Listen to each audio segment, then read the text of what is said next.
আসসালামু আলাইকুম ভিউয়ার্স। আজকে আমরা ৩ নাম্বার ভিডিওতে কথা বলবো এসডিকে প্যাথ এন্ড প্রথম একটি ওয়েলকাম কোড আমরা কিভাবে লিখব সেই বিষয়ে। তো শুরুতেই আপনারা ইন্টেলিজ আইডিয়া ওপেন করে নিবেন। প্রথম অবস্থায় আপনারা যখন ইন্টেলিজ আইডিয়া ওপেন করবেন, আপনাদের ইন্টারফেসটা এরকম থাকবে। আপনারা প্লাগইনস অপশনে চলে যাবেন। প্লাগইনসে গিয়ে মার্কেট প্লেসের এই টাইপের অপশনে আপনারা ডার্ট লিখবেন।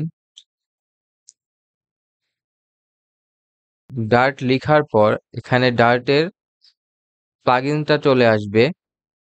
আমাকে আপডেট দিতে বলতেছে। আপনাদের এখানে ইনস্টলের অপশন থাকবে। আপনারা ইনস্টল করে নেবেন। ইনস্টল করার পর আপনারা অ্যাপস থেকে বের হয়ে যাবেন। পুনরায় আবার ইন্টেলিজ আইডিয়া অ্যাপ্লিকেশন ওপেন করবেন। করার পর আবার এরকম ইন্টারফেস আসবে। এখানে এসে আপনারা নিউ প্রজেক্টে ক্লিক করবেন। নিউ প্রজেক্টে ক্লিক করলে এখান থেকে ডার্ট অপশনটিকে আপনি সিলেক্ট করে নেবেন। সিলেক্ট করার পর ডান পাশে কনসোল অ্যাপ্লিকেশন দিয়ে এখানে যে প্যাথ আছে এই প্যাথটি আপনি সঠিক প্যাথ দিবেন।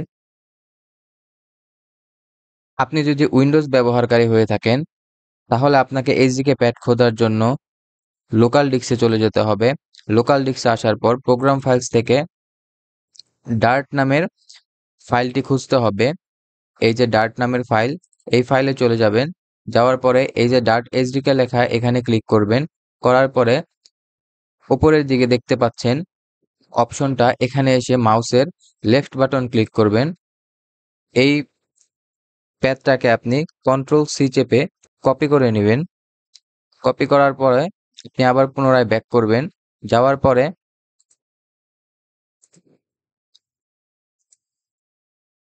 এই যে প্যাথের এখানে এসে আপনি এটাকে পেস্ট করে দিবেন। সঠিক প্যাথ যদি না দেন তাহলে আপনার এখানে ভার্সন লেখা থাকবে না, এবং প্যাথটি যদি সঠিক হয় তাহলে আপনি ভার্সন দেখতে পারবেন। আমি পূর্বে দেখিয়ে দিয়েছি কিভাবে আপনি প্যাথ খুঁজে বের করবেন। কনসোল অ্যাপ্লিকেশনে দেওয়ার পর আপনি এটাকে নেক্সট দিয়ে দিবেন। এখন আপনাকে প্রজেক্টের নাম দিতে হবে। আপনি আপনার ইচ্ছা মতো নাম দিয়ে দিবেন। নাম দেওয়ার পর আপনাকে ক্রিয়েটে ক্লিক করতে হবে।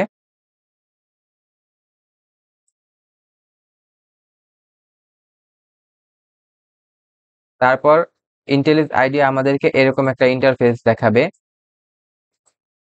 এটা বাই ডিফল্ট একটি কোড, যেটা ইন্টেলিজ আইডিয়া প্রথমেই দেখায় যে কোনো একটা প্রজেক্ট ক্রিয়েট করলে। হাতের বাঁ পাশে দেখেন আপনারা কিছু কিছু ফাইল আছে। এই ফাইলগুলো কি কাজে ব্যবহার হয় সেগুলো আমরা ধীরে ধীরে জানতে পারবো।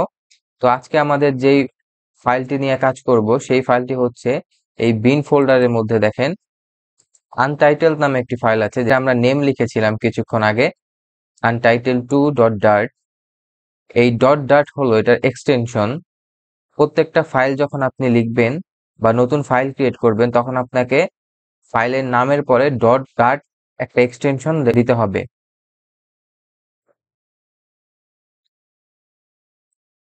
তো এখন আমরা হ্যালো ওয়ার্ল্ড কোডটি প্রিন্ট করি।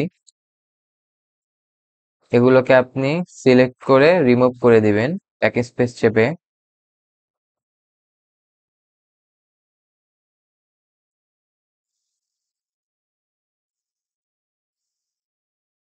ডার্টে আমরা যদি কোনো কিছু প্রিন্ট বা যে কোনো একটা স্টেটমেন্টকে যদি আমরা রান করাতে চাই তাহলে আমাদের মেইন ফাংশন ইউজ করতে হবে।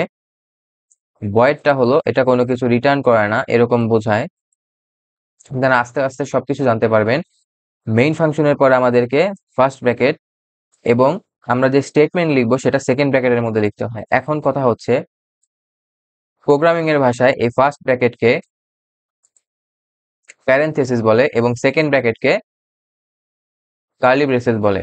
আমরা এই কার্লি ব্রেসেসের মধ্যে আমাদের স্টেটমেন্ট লিখবো। আমরা এখন হ্যালো ওয়ার্ল্ড প্রিন্ট করব।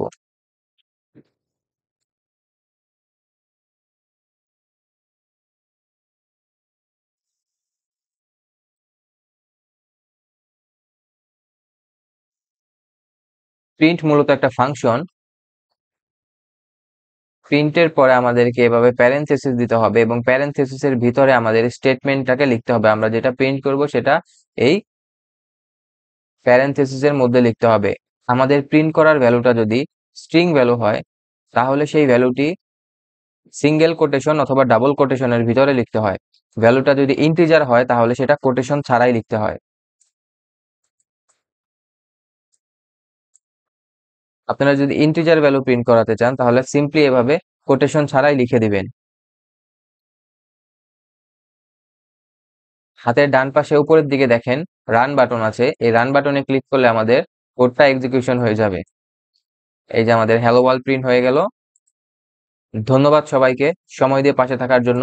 পরবর্তী ভিডিও দেখতে চোখ রাখুন আমার চ্যানেলে এবং আমার চ্যানেলটি সাবস্ক্রাইব করে দিন।